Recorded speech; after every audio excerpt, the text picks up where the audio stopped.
3. We're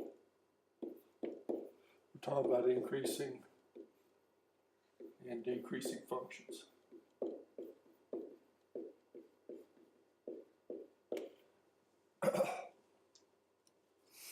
Okay, if you remember, an increasing function is one where function value increases as x increases. Or you can think of it as rising from left to right. A decreasing function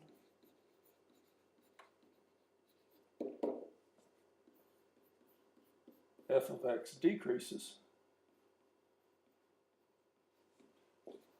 as x increases. Or you can think of it as falling or going down from left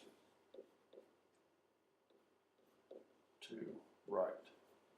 And left to right is how we're going to approach these things.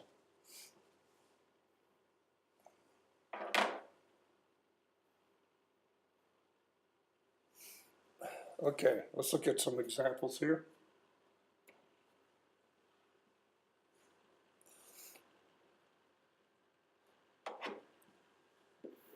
Got a function.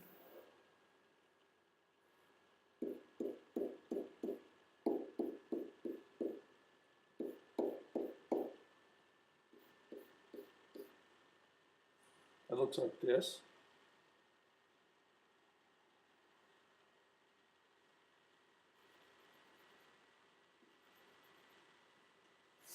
All right. So again, you start from left to right. You notice between here and here, it's going down. So this is decreasing. Between here and here, it's increasing. And it's also increasing between here and here. And you write these things based on the x value starting from the left. So let's deal with our decreasing function, decreasing interval, and it's based on the x values. So it's decreasing starting at -2 and ending at 0 on my x values. It's increasing.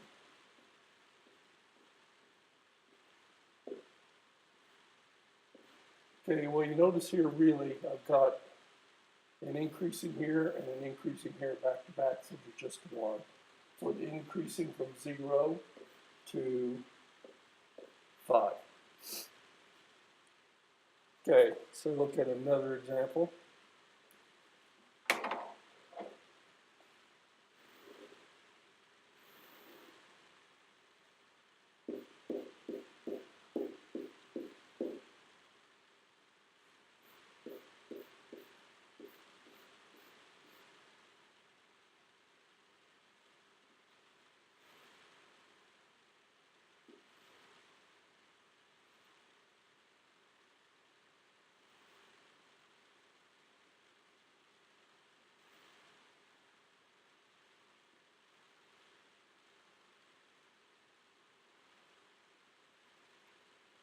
Okay, so here's our function. Same idea, we start from left to right. This is going up. That's increasing. That's decreasing. Increasing. Decreasing, this whole thing. And this again is increasing. So here let's be a little bit different and let's deal with our increasing intervals. Doesn't matter what order you write them in, but you do need to tell me whether you're dealing with an increasing or a decreasing interval. So increasing first starts over here at -4 and goes to -2. But we also have another one over here, which starts at -1 and goes to 1. And I've got one more at the very end, which is 3, 2, 4. Now let's deal with our decreasing. All right, I start here at -2, and I go to -1. You notice this fits in between these two. Then I've got another one which starts here at 1 and goes all the way to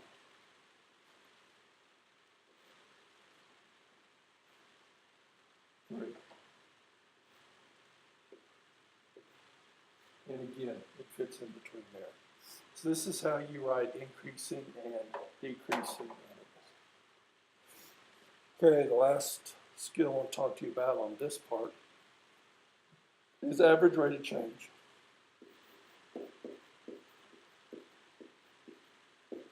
You'll see this in physics. And you're getting it in here too.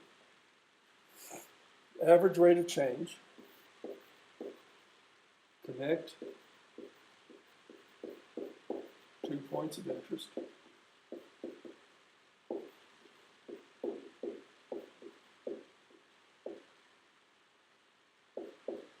With a straight line.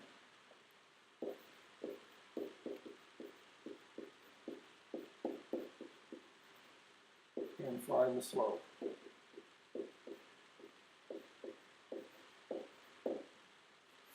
Okay.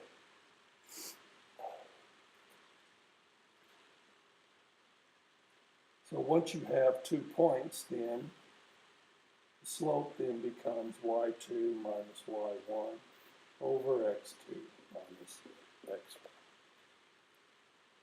Let's take a look at an example of this. F of x, 3x minus 2. I want to find my average rate of change between x equals 2 and x equals 3. Okay. Now to do this, we can either graph this thing, but I can also find, I've got that. So to find my y values, I plug it in, I need to find f of 2. It's going to be 3 times 2 minus 2, which is 4. And then I need to find f of 3, which will be 3 times 3 minus 2, which is 7. So these are my 2 y values. So to find the average rate of change, I just find the slope. So I'm going to have 7 minus 4 over these two x values, 3 minus 2, which will be 3 over 1, which is 3. And that is your average rate of change. Okay, so what happens when you get a bizarre one?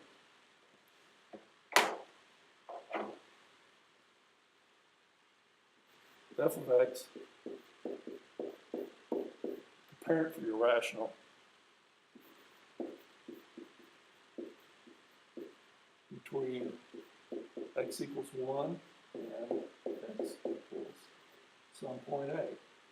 Okay, now you notice we don't have a number in here. Doesn't matter. You still do this the exact same way.